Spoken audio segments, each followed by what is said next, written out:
Welcome real ब्लगारলৈ আকৌ আপোনালোকক স্বাগতম। মই আকৌ কেইদিনমান আগতে আপোনালোকক বাইদেউজনী দেখুৱাইছিলোঁ। আজি আকৌ মই তাতে আহি পালোহি। আজি এই বাইদেউজনী এই অজলা বাইদেউ বুলি মই বাইদেউজনী দেখুৱাইছিলোঁ। এই অজলা বাইদেউৰ দোকানত মই আজি আহি আকৌ উপস্থিত হ'লোহি। তো গাইছ আপোনালোকে লাইক কৰিব, ভিডিঅ'টো কেনেকুৱা লাগিছে। তো মই অজলা বাইদেউৰ লগত কথা পাতিম।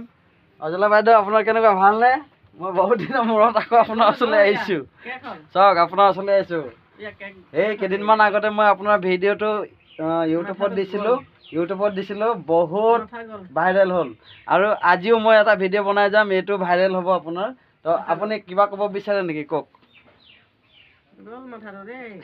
দোকানখনৰ বিষয়ে, দোকান ধুনীয়াকৈ চলি আছে।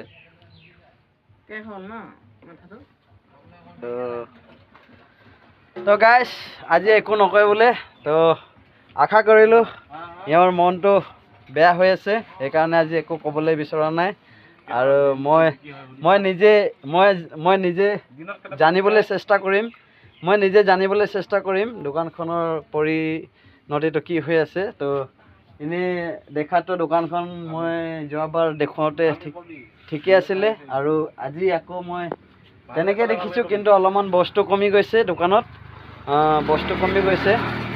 তো এওঁৰ জীৱনলৈ আশীৰ্বাদ আহিবলৈ, সকলোৱে যে মোৰ ফলোৱাৰ্ছবিলাকে সকলোৱে যেন এওঁৰ কাৰণে লাইক কৰি দিয়ে আৰু এওঁৰ ভিডিঅ'টো শ্বেয়াৰ কৰি দিয়ে, যাতে এওঁৰ আত্মাটো শান্তি হ'বলৈ আৰু এওঁৰ দোকানখন সকলোৱে দেখিবলৈ আৰু সকলোৱে চিনি পাবলৈ, তাই কেনেকৈ জীৱন নিৰ্মাণ কৰি চলি আছে নিজে। তো দিনত কিমানমান বিক্ৰী হৈ যায় এনে এতিয়া আগতকৈ? ৰাতিপুৱাৰ পৰা বহি আছে বোলে, বিক্ৰী হ'ল নে নাই হোৱা এতিয়ালৈকে ধৰিব পৰা নাই বোলে। কেইটকা বিক্ৰী কৰিলে? 30 টকা মাত্ৰ। চাওক গাইছ, আপোনালোকক মই লোকেশ্যনটো দেখুৱাম। তেওঁৰ দোকানত ৰাতিপুৱাৰ পৰা বিক্ৰী অকল 30 টকা হৈছে বুলি কৈছে। তো 30 টকাৰ লোকেশ্যনটো মই আপোনালোকক দেখুৱাই দিছোঁ। এইফালেও এটা ৰাস্তা, এইফালেও এটা ৰাস্তা, কিন্তু তিনিআলিৰ দোকান হয়। এই তিনিআলি দোকানখনত ৰাতিপুৱাৰ পৰা বহি অকল 30 টকা পইচা বিক্ৰী কৰিছে বুলি কৈছে। তো গাইছ আপোনালোকে আহোঁতে যাওঁতে সোমাই এওঁৰ দোকানত এনেই দুখাৰ এষাৰ কথা পাতি হ'লেও যাব, তাকে আশা কৰিলোঁ। আৰু ভিডিঅ'টো লাইক ছাবস্ক্ৰাইব ফৰৱাৰ্ড কৰি দিব বুলি আশা কৰিলোঁ। ধন্যবাদ।